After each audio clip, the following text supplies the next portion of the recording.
بسم الله الرحمن الرحيم. يا صباح الفل عليكم حبايبي، ازيكم عاملين ايه؟ تعالوا بقى نعمل النهارده قبل كل حاجه حبايبي، طبعا هنسمي بسم الله. بسم الله الرحمن الرحيم، والله صل وسلم على سيدنا محمد. بصوا، احنا عندنا هنا لبن قاطع. انا كنت جايبه لبن قطع مني، يعني ما غابش. يعني اقول لكم انا جايباه الصبح، احنا دلوقتي الظهر، يعني ما كنتش لسه بصراحه غليته فتلاقيته قطع، يعني راب يعني. هرميه طبعا، مش هرميه. ابدأي بقى حشي من عليه الوش كده. اذا كنت عايزه القشطه دي بقى تعملي بها اي حاجه تعينيها عندك، تشيليها في الفريزر، هتطلع لك حته قشطه حلوه، هي هتعوزيها في اي حاجه. هنبدا بقى ايه بعد ما هنشيل القشطه؟ هنشوف هنعمل ايه باللبن الرايب بتاعنا. هنعمل منه النهارده اختراع، وهنعمل منه غدا. بصوا بقى هنعمل منه غدا ازاي. تعالوا نشوف الفيديو هنعمل ايه.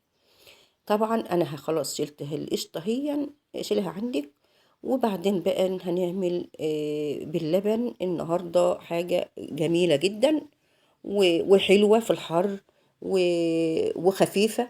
وبصوا بقى، يعني اختراع باللبن الرايب. يعني انا طبعا هتستغربوا، بس لا والله بتبقى جميل جميل جميل في الوصفه اللي هنعملها باللبن الرايب ده النهارده.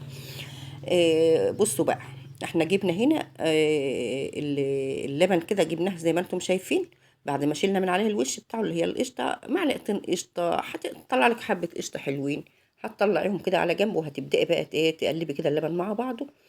وهتجيبي هنا بقى العلبه دي.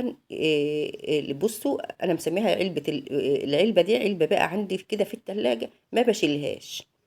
العلبه اللي احنا جبناها دي ما بشيلهاش. بصوا دي مش عاملاه من اللبن اللي بيبقى يفيض عندي. يعني غليت اللبن وخلاص، فاض حبه كده هينشفوا معاكي في التلاجة، او تسيبوهم كده هيبوظوا او رابوا او كده. تجيبي علبه تحط فيها، كل ما يبقى عندك شويه لبن او حبه لبن مش هينشربوا كده، حوالي مجه او كده، او حبه لبن رابوا منك، هتجيبي العلبه ديت وتحطي فيها اللبن الرايب، او لبن مغلي للولاد وما حد ويشربوا شويه وسابوا الباقي، هتحطيه في العلبه. هتجيبي جبنه برضو من اللي بتبقى تفيد منك، الجبنه اللي احنا بنشتريها، الجبنه البيضه، او جبنه قريش، جبنه اي جبنه عندك هتحس انها تنشف. او هاتي جبنه طازه نص كيلو كده وحطيه مع الحبه شويه اللبن اللي بيفيدوا دول.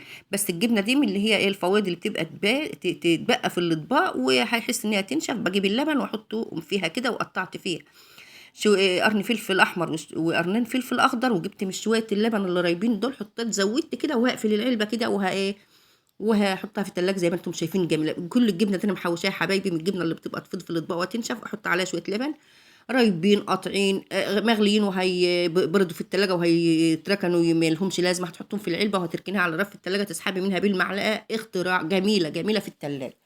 بصوا بقى، حبه اللبن اللي فاضوا دول انا عملت حسابي فوضت شويه، وجبت عليهم معلقتين سمنه او زبده او زيت اللي عندك. الحتت القشطه اللي طلعت دي هنحطها برضه. وجبنا هنا مجين، بس مجين 2 رز، نقيتهم وسفحتهم زي ما انتم شايفين كده. وجبتهم بقى نضفت، يعني بمعنى اصح نضفتهم ونقعتهم 10 دقايق. وهنا جبت نص كوبايه سكر على اللبن الرايب. بيبقى هعمله معمر. هتقولوا ازاي؟ هيبقى احلى معمر. بصوا بقى، انا هنا جبت الكوبايتين بس مجاني اللي هما الشاي بتاع رز، ونقعته وحطيت بقى اللبن، قلبت فيه السكر والسمنه وذره ملح، والحته القشطه اللي احنا مطلعينها برضو حطيتها.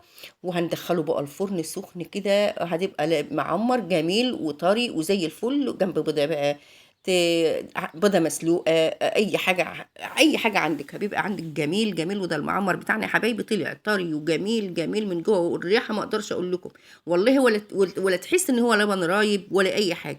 وغدا جميل وخفيف للولاد. يسلقوا لهم بقى بيضه، ما فيش هياكلوه كده بس كده. وده الفيديو بتاعنا يا حبايبي، ولو عجبكم ما تنسوناش بقى في اللايك والاشتراك في القناه وكومنت حلو منكم كده، ما تحرمش منكم ابدا ابدا كل حبايبي ومتابعيني اللي معايا على القناه، ما تحرمش منكم ابدا ابدا. واشوف وشكم على خير، فيديو جديد ان شاء الله.